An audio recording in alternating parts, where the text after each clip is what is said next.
As the clock struck the end of the workday, I found myself making my way toward the bus stop, eager to catch the 5:30 p.m. bus that would take me home. Joining me at the bus stop were other women from the neighboring government agencies. As I crossed the street towards the bus stop, I noticed women converging from all directions, each with their own stories about work. The bus stop became a spot where we women exchanged our workday woes and challenges. Closing my office took a good 30 minutes as I packed up my personal belongings, organized my emails, and tidied up my desk. With a quick farewell to my boss, I swiftly made my way out of the office, navigating through the maze of corridors and finally stepping out of the heavy brass door of the building. Once at the bus stop, the pleasantries were exchanged before the floodgates of venting opened.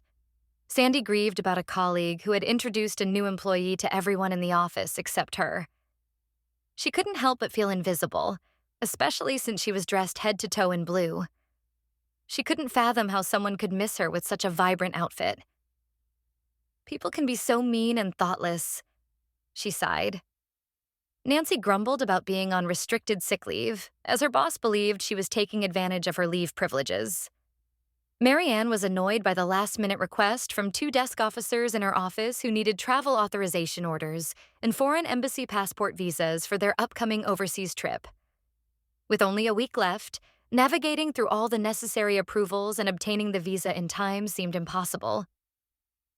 Leslie felt betrayed by a coworker who had purposely left her off a memorandum that required her input. Frustrated, she had brought the issue to her director's attention. Andrea worried that the computer software she had set up for a high-level principal might need some modifications. Janice whimpered about the overwhelming workload and revealed that she had already completed the paperwork to retire. Delia was upset after a heated argument with her supervisor, resulting in her boss telling her never to return to the office and threatening to stop her retirement annuity.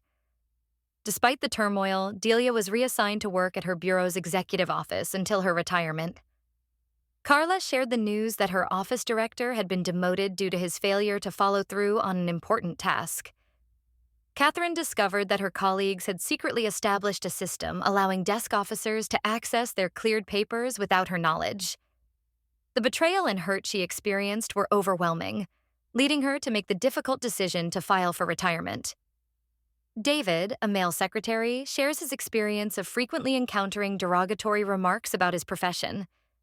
The outdated stereotype that secretarial work is exclusively for women has subjected him to unfair judgment and prejudice. Diane recounted an incident where her boss instructed her to address the clutter and untidiness in her office, which had unfortunately led to an unpleasant odor and the presence of rat droppings. She discovered the existence of a deceased mouse in her office, adding to the already distressing situation caused by her office's filth and smell. As we boarded the bus, our lovable friend Marcello, also known as Marco, shouted for us to hold the bus. He complained that his boss had forbidden him from wearing women's press-on fingernails to the office. In response, Marco filed a complaint with the department's newly established LGBTQ Legal Rights Office. A little bit of work-related gossip at the bus stop always seemed to lighten our spirits. And with that, our journey home began. You've been listening to Mia Z. Edwards' Diaries. New stories arrive daily, except Sundays, my rest day. Until then, stay inspired.